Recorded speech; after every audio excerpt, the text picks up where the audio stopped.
take yourself off mute, go to the left of the screen. Let's take a roll call of our voting members. The City of Tucson. Present. City of South Tucson. Tohono O'odham Nation. Pasquiyaki Tribe. Pima County. I'm here. Great. Town of Marana. Lisa Schaefer here. Hi, Lisa. Town of Sahuarita. Hi, Vince. And Town of Oro Valley. Mike Alexander here. Great, thank you. Moving on to item number 2 is on our agenda is our in-kind form. And I'm just going to read this. The regional planning efforts are enhanced by recording time donated by attendees, volunteers, and participants. PAG collects data on the time dedicated to meetings and activities to apply for use as matching funds for grants and federal dollars. If you are paid with federal dollars, please let us know now. Time spent in preparation for this meeting will be estimated by PAG staff who are knowledgeable of the agenda and meeting materials.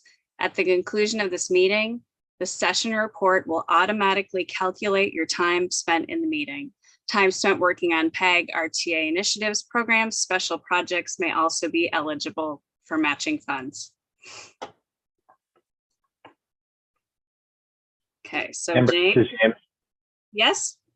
I do get paid through federal funds, so.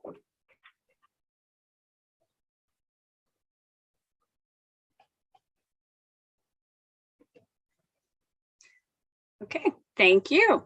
Moving on to item number 3. It's that time of the year again, or time of the season. It's item number 3 is the fiscal year 2024 through 2028 regional transit funding overview, our programming overview. This has to do with our section 5307 and 5339 programs. They're grants funded for public transit, capital planning, and capital replacement and rehabilitation. For our urbanized area with over 200 in population, these funds are directly appropriated to our urbanized area and required to go through our regional prioritization process through the projects so it can be included in our transportation improvement program, the TIP. Here at PAG, the PAG RTA Transit Working Group, which is this group, prioritizes these funds. And we use a predefined process that we emphasize the FTA compliance and regional transit needs.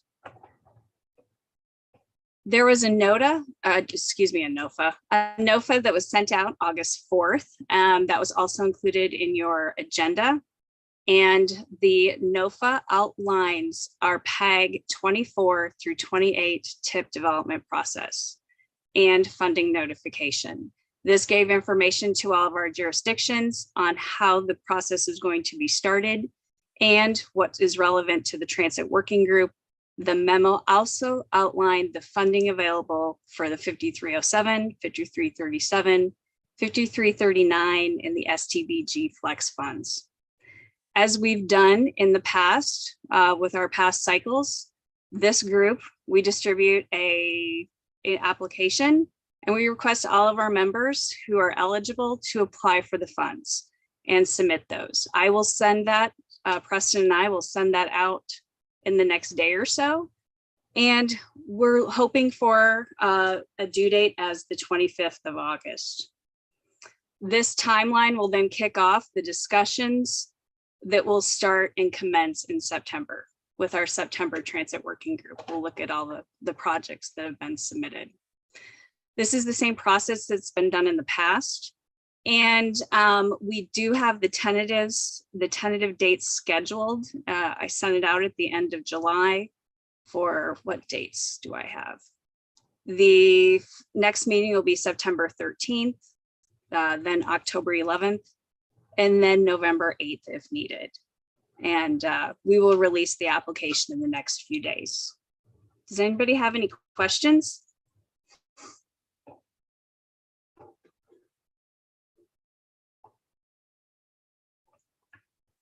Well, that was easy. We based those numbers on the prior year appropriations as we've done in the past. If there's no other questions, I will move on to item number 4, which is our Sun Express service discussion. Last June, we had Davita and the SunTrans staff come and talk to us about the Sun Express system. We discussed how it was impacted by the pandemic and how they were going to roll out service post-pandemic. During the discussion, we didn't have a lot of information since it was they had just started rolling out and looked at some of their trips. We thought we'd bring the group back to give us an update. I think Davita's here to give us some information about what's occurred in the past year, as well as give us some information on, there was a survey that they kicked off in May. I know there's others from DTM and SunTran here as well, and if they want to provide additional input, but I'm going to let Davita discuss the Sun Express and what they're saying. Thank you, Amber. I'm going to go ahead and share my screen because I made pretty pictures for you this morning. Thank you. It doesn't happen very often. So we're going to discuss this express routes. One of the questions I was asked to make sure I answered was the ridership trend. So I actually included 2019, which is pre-pandemic. 2020 has a mixture. And then 2021, we went down, and some of the routes in 22 are starting to trend back up, but we're still talking 10 to 20 riders for the whole route on a weekday average. When we get to the riders per trip, we are running between 5 and we're getting just above 10 now on a couple of the routes. This is with the reduced ridership, but this is a rider per trip year to date at the end of the fiscal year for each of these years. Hey, Davita, Uh-huh. can you just take a break here and Sure. explain the difference between those two slides? Because the first slide makes it look like we're really, way down low, but the second slide makes it look like we're actually not that far off. So please. Yeah, no problem, Jonathan. I'd be happy to explain it. So this first slide is an average weekday ridership for the route as a whole. And our number goes from 0 to 80. So every 10 is the number of riders. So if you see up here, 2019, we were at 70 riders per trip, higher than our average weekday ridership. So this is the day. So it's people getting on the bus in the morning and then people going home at night. And there was anywhere from 4 to 6 trips on every route. So 3 in the morning or 2 in the morning, and then 3 at night. 110 and 107 had 10 and 12 trips total for the ridership.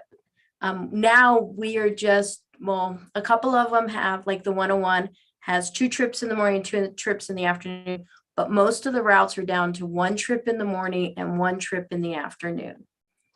So it seems like these two charts are really apples and oranges, and it's not really fair to kind of evaluate them unless we got the same metric being recorded. So so I'm not sure that I think it's important to make the distinction that this first graphic is more indicative of the reduced amount of service that we're providing now. And the second graphic seems to be more indicative of the performance of that route, regardless of how many trips per day are being taken.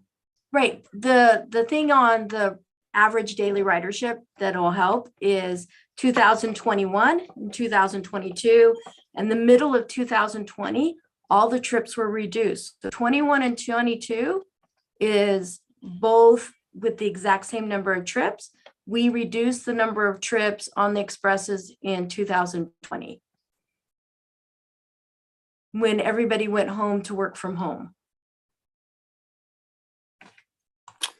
People are starting to come back into their office. Obviously, Pima County came back sooner than everybody else, but that's why you're starting to see a little uptick on 2022. This is people coming back into the office.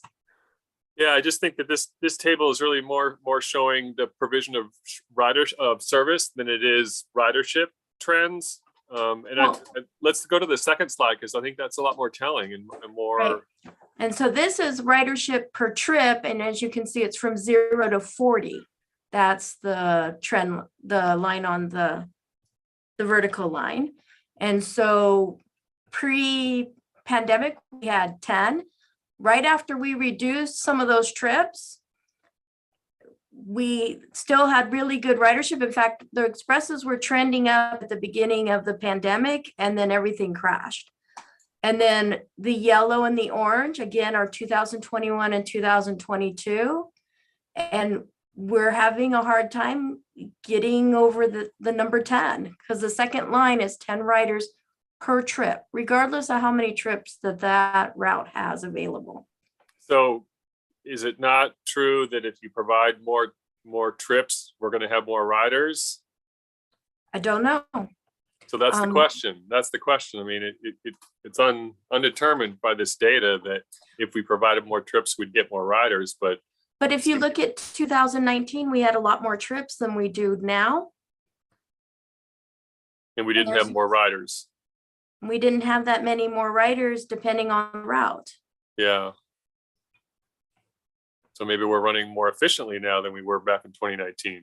Right, but we're still not getting really high. We're not getting into those 20s that we really want to be in. Yeah. Okay. Thanks. This makes more sense. Yeah, that's why I brought both because one is ridership and one is the bodies on each trip. Right. Thanks, Davida. You're welcome, Jonathan. This is Mike from Oro Valley. So Hi, when Mike. you say per trip, that's the route from this end to the end of that same distance, and then it's another trip coming back up. Yes. And so how many of those trips do you have a day now compared to 19? A third. So 1/3 less. We have 1/3 less. So it on seems average like than your we had in cost 2019. is actually better per rider because you have kind of the same number of trips now per trip, because you have less trips. Yeah, we have less trips right now. Okay.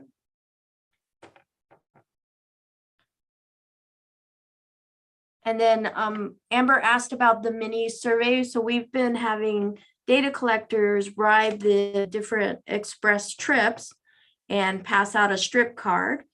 Individuals could fill out the strip card if they wanted to, or there was a QR code on each strip card so they could go online if they preferred. And we had a mixture of people that did both. Some did online, some did a card, but even if they did a card, it was all put into the same Survey Monkey. So what we did find, all 12 trips have been surveyed. All 12 routes have been surveyed. There may be 1 or 2 trips that didn't get it, but we left extra cards to make sure everybody saw it. And we also gave cards to individuals who said, hey, my friend isn't writing today. I want to take it to my coworker. So we tried to get it as many people as we could. 61% of the respondents would like to change the schedule times for the bus. Most of those that answered that they'd like to change the scheduled time is, I'd like the time that I used to ride. So we tried to make sure that as many people as possible were covered and people were still getting to work on time, especially for the downtown routes. 8.5% of the respondents do transfer to another route. I know it's a tiny number, but I'm always curious about whether or not people are transferring. And there's more express to express transfers right now than there are express to fixed route.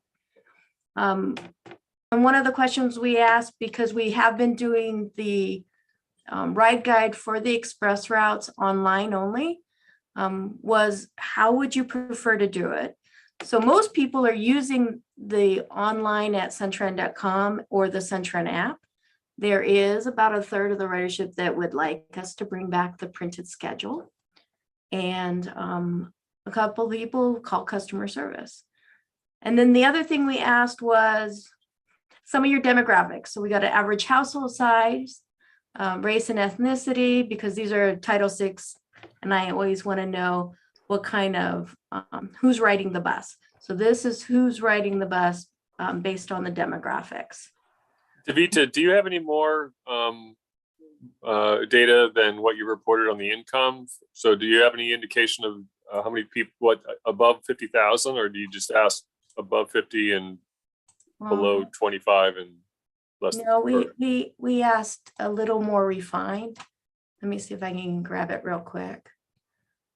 I mean, I think, a general assumption for everybody is that, Suntran, or at least some people assume that Suntran is just providing service for low income. And I'm surprised to see, 66% above 50. And I'm curious above that, what Okay. the components are. So. And then this is James. So we're also finishing up our standard onboard survey, which is the whole system. So Davida, correct me if I'm wrong, but we'll also have additional data from that. Yeah, who's on the bus? Yeah. Yeah, And that'll be all routes. Compare. So, Jonathan, we had, breaking up this 66%, we had 20% were between 50 and 75,000. 75,000 to 100 was 22% of the people that responded. And we actually had 24%. So it's pretty evenly broken out between these three categories. 100,000 or more was their income. So it's definitely not a low income service for the Express. Nope. Yep. Okay. Nope. Cool. This is Preston. I just had a quick question. How many surveys did you receive? We received 59 surveys back. Okay, thank you. Which is pretty good if you look at what our average daily ridership is trending at. Because, here we've got 20, some people, that's the total. So per trip, here we got 5 or 6, 8, we got, there's a lot of people in the 5s. So for us to get 59 back was pretty good based on who's on the bus right now.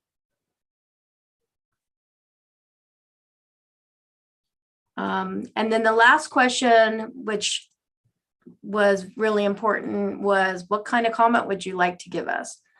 And I obviously didn't put the exact comments here because some of them are little paragraphs, but the things that we did get back more than once was thank you for taking the time to ask us. They would like some of the trips to return that were reduced. That was very much in if I needed my time to change. There was actually a couple that wrote out that they would like a printed schedule. Number of people wanted to know if the fares return, what will be the express fare. They wanted the buses, I guess a couple of the buses weren't as clean as they would have liked to have seen. And one person indicated that there were people that were on the bus that weren't usually on the bus in the past. And a couple people asked us to change the stop location, but it was just a specific stop. I think is to get it better. I'll have to review those. And the one I forgot to put on here was our drivers are great. And I need to add that to the final copy.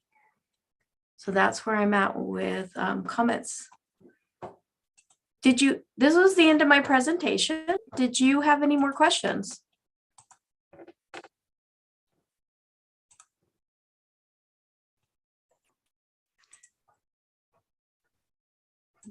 Davita and folks with the city and Suntran we are kicking off on a COA, right? The comprehensive operational analysis. Will these routes also be looked at? It was my understanding that they may.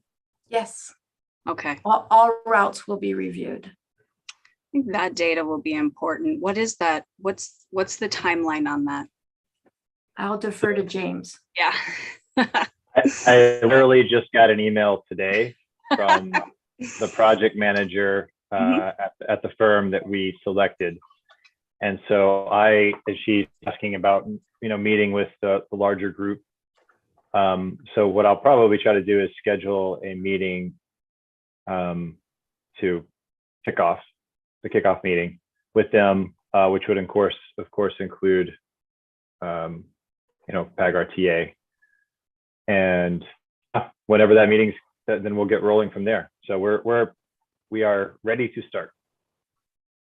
Oh, that's great. And I think, Davida, I thank you so much for this presentation. And I mean, even before the pandemic, some of these they're performing when measured against some of our adopted standards. They were low. And I believe maybe as we receive some more data and actually some more guidance and recommendations, maybe from the COA, we can continue to look at performance measures and adjustments if need to be made.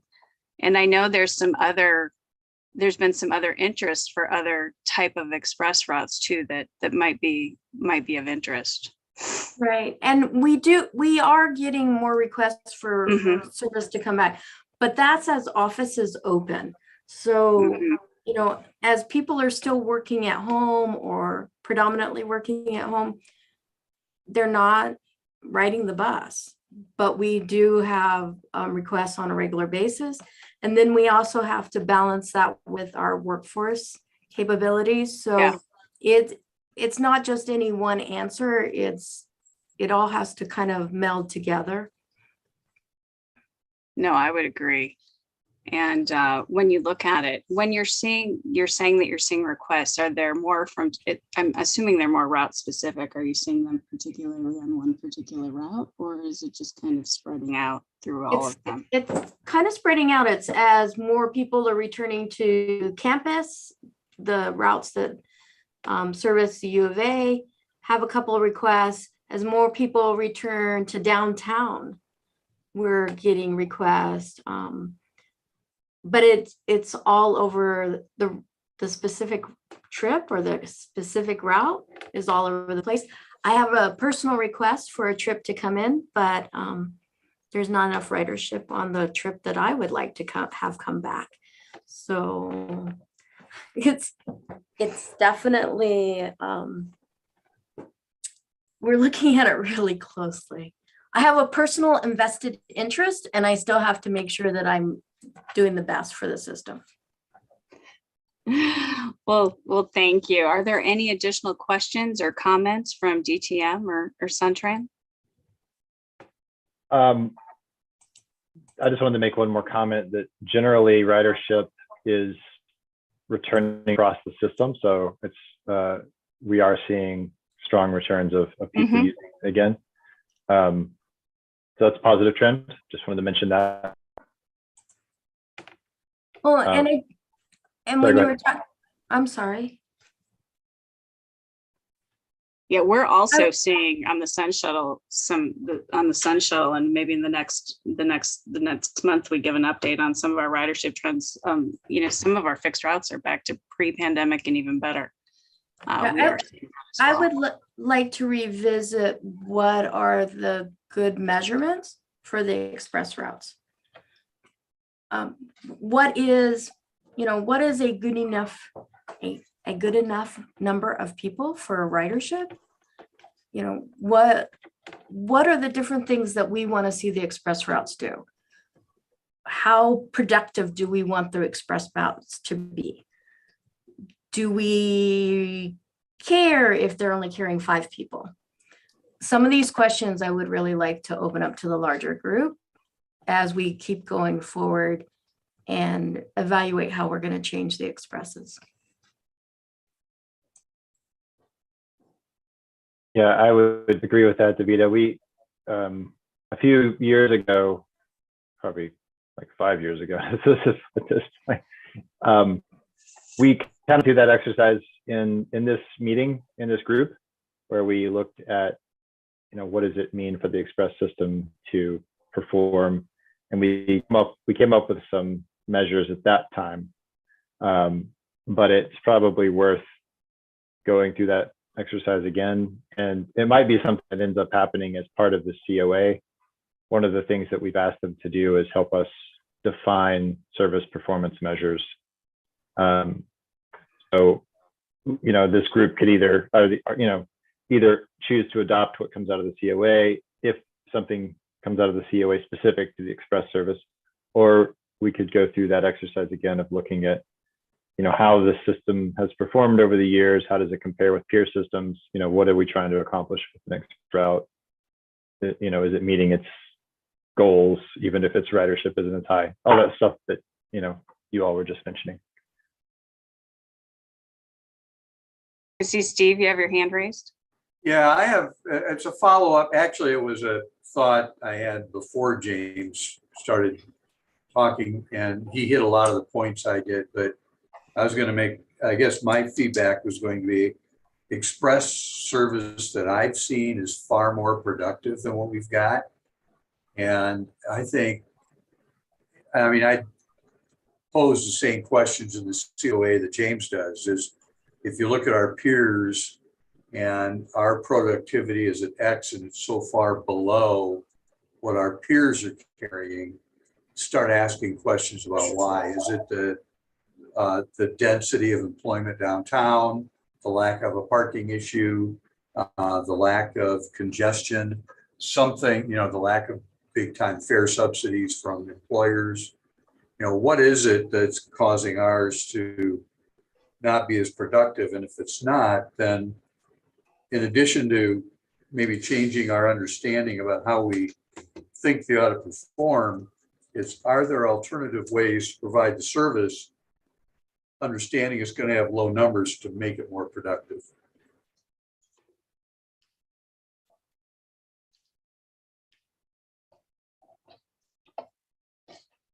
I think these are all great points. And I would recommend and hope that the group prior to looking at it, that we do look at the peer data, we look at the outcomes of the COA, the data that they provide, and maybe look at some of their suggested possible performance measures and readdress the express routes like we did. I think it was in 2016 and then 2019 again. And that was all done within this group, and it was prior to the pandemic. So I think all that information would help this group make some of those decisions and maybe establish some different metrics, or at least just have a really good discussion of like, what's the trend today? So is there any additional questions? I would like to thank Davida and DTM and Suntran for the presentation.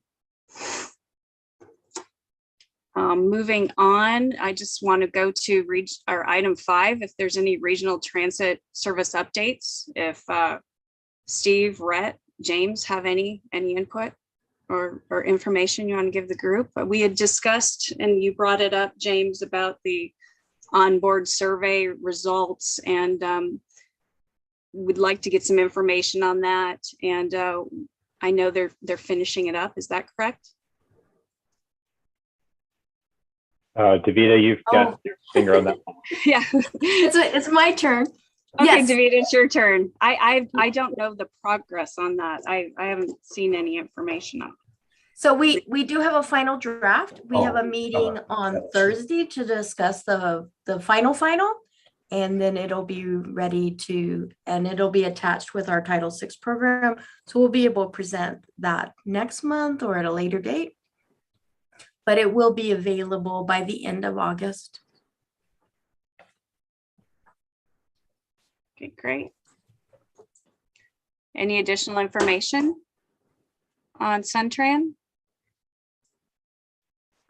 Hey, I just an observation. Does RTA, are we involving you enough in taking a look at some of the surveys and the data? I think we're surveying, are we surveying Sun Shuttle too? We did on the overall onboard survey that we did in the spring. Did we ride Sun Shuttle? We did. Mhm. Oh, Yeah, was the my onboard thought. includes RTA. I have not been included in any of the drafts, and maybe others have from RTA. But we were involved in the onboard survey and the non-writer survey. I can send you the draft, Amber. I'm sorry, I thought I already had, but I can make sure. Maybe get you that did today. too. Who knows? Yeah. Oh, Maybe it was and months ago. I have no idea. yeah, and actually my thought was Mhm. just, I know we get these conversations and I think back and go, oh gee, should we have involved you all? And sometimes we get so focused over here on our, kind of our little world, we forget to look over our shoulder. It was more of a rhetorical question. We were involved on the express surveys. We were involved with Cindy and Davita on that as well. And we were involved in the initial data collected on the onboard surveys. So we were part of that as well.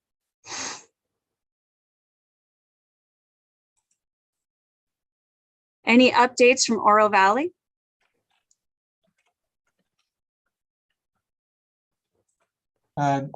This is Mike with Oro Valley. Yeah, Mike. last year we had probably like 130% of pre-pandemic. We finally have the same number of drivers now that we did back then. So we're kind of set up and ready to go, and our ridership is trending to be another record ridership.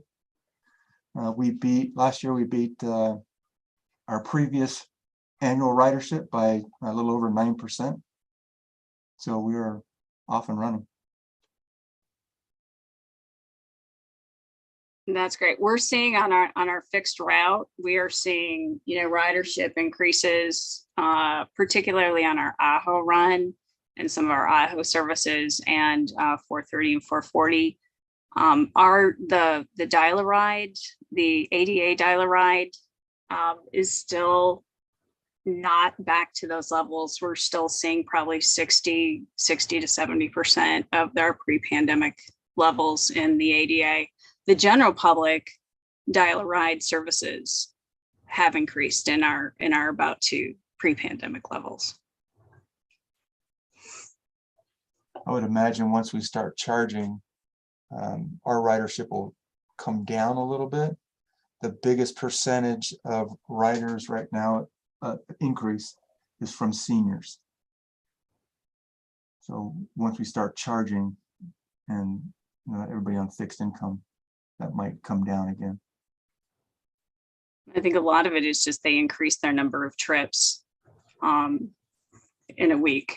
At least that's what we've seen in some of our services. Instead of taking a few a week when fares were charged, they're taking 3 to 5, sometimes even more.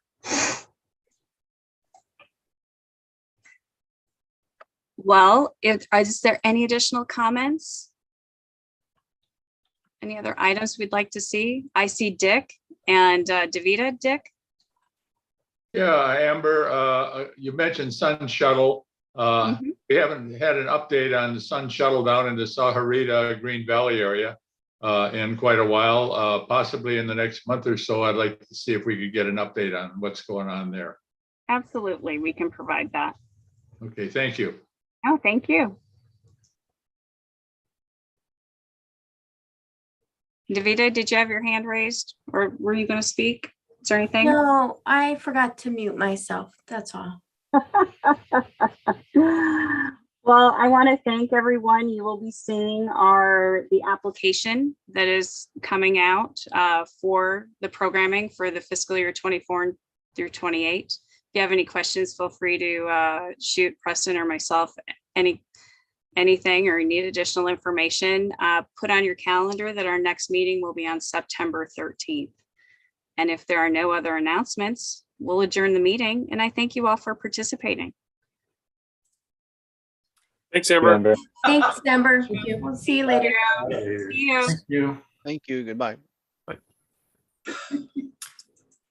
Hey, Amber, can we have the presentation made available